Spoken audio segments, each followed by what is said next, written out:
Dear students, let us start the discussion on today's newspaper, that is 22nd June 2017.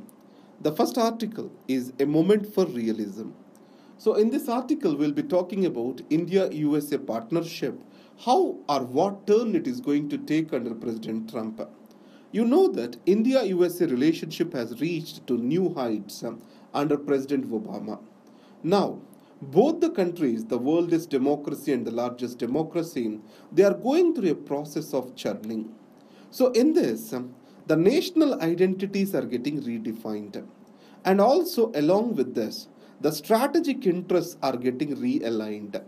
So, in regard to the national identities, Mr. Trump and his removal of Mr. Comey as the FBI director, it has exposed the weakness of checks and balances that are there in American system, and also institutional resilience has come into question.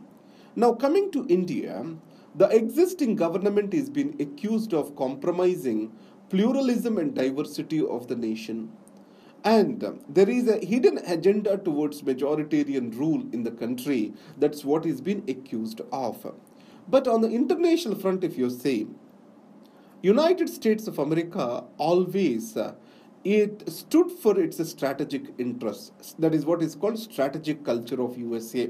It means that it tried to intervene in the global affairs to protect its strategic interests, even at the economic costs.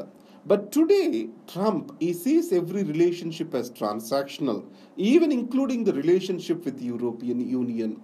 So he definitely expects something from written from India. You take his comments into consideration with regard to Paris Climate Pact.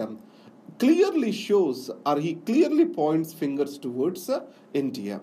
And he is also talking about keeping America first. In this process, he wants to undo whatever the strategic culture United States had. And coming to convergence between India and USA, the point of convergence is Chinese expansionism. But Mr. Trump do not consider it as a threat to United States interests now. Though in the elections, his rhetoric has been different, his voice has changed after meeting with Xi Jinping, and economic interests have dominated his decision making over the geostrategic interests. So, in this context, India is are not on the priority list for Mr. Trump. That Russia is considered as more dangerous enemy compared to China by the strategic establishment out over there. So during Obama era, the most important area where we got this growth is in the defense sector. So today there is a conflict between State Department and the Defense Department in the United States of America. That is the reason why the Guardian drones are not being delivered in India.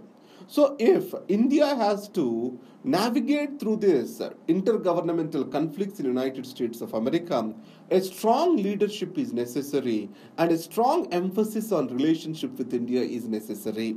So, Mr. Trump do not appear to be that kind of leader. So, India cannot expect much from this. On the other hand, Mr. Trump wants India to play a bigger role with regard to the stability in Afghanistan is concerned. It may put extra pressure on India. That's what is this article talks about. The high cost of aging. You know that the longevity has increased and the increased healthcare benefits are a reason for this. But however, is longevity leading to better living is the major question. So we are able to provide for better health facilities. Are we able to prevent age-related diseases in India?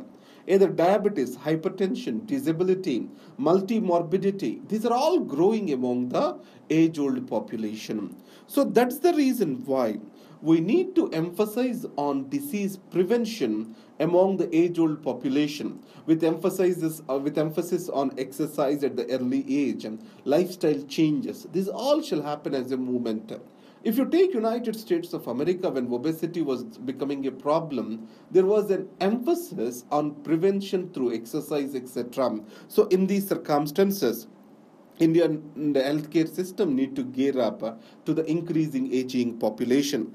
And coming to jailing a judge, this is about Karnan episode. If you see the Karnan episode, the first question that comes to your mind is, how come this man was able to make into higher judiciary. So that critically exposes the weakness of collegium system. And second thing is, when this judge is erring, what is the mechanism we have in the constitution or law to remove him from the higher office, to discipline him? As of now, only disciplinary action against a judge possible is his removal. And this removal process is very laborious. So, in this context, none of the judges in India are being removed through legislative process. That shows how difficult it is. So, there are two critical lacunae. One is collegium system with regard to appointment of judges. Second is minor punishments to be issued towards the erring judges. Lack of these two things have tied the hands of the judiciary for this long, which need to be critically analyzed. Now let's go to where are the commons? So what do we mean by commons? These are the public spaces where the people engage with each other. If you go to a beach, that is a common space. A community hall is a common space. Today, these common spaces are decreasing. More and more, these common spaces are occupied by one or the other developmental project, or these are being encroached illegally by either private individuals, even to an extent government entities too. So the space for the commons is decreasing. Because of this, there is an loss of or concerns of justice which are coming up, because as the commons decrease, the worst affected will be the poor and underprivileged. So the justice concerns are also included with regard to the reduction in common spaces, and public vibrancy and social contact is also expected to come down. That is what this article talks about. And then too much profit. It is about non-profiteering clause in our GST. So non-profiteering clause, what it clearly states is, if tax rates are reduced under GST, the benefit need to be passed to the customer. If business people fails to do that, that can be complained to non-profiteering agency, and it can look into that particular matter and punish the business people. Now, let's get into the news page. The TB patients need Aadhaar for benefits. Today, government is trying to make Aadhaar as compulsory for everything. So, in this context, the TB patients, to get their treatment or benefits from the government, they are expected to have an Aadhaar card. Let's go to the next page, the news page.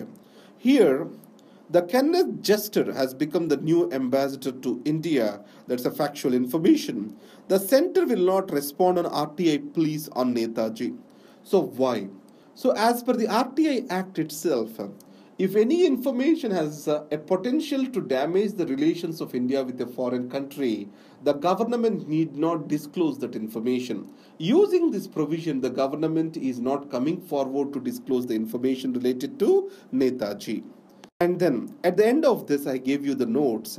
This notes is available at laix.in/civils-prep, and you can download these notes. Now again, your online anthropology classes by Social Madam, these are available at laix.in/testprep. And whatever the schedules of our mentorship program, these will be made available to you on the same website, that is laex.in/testprep. You can get them from there. Thank you very much and all the best.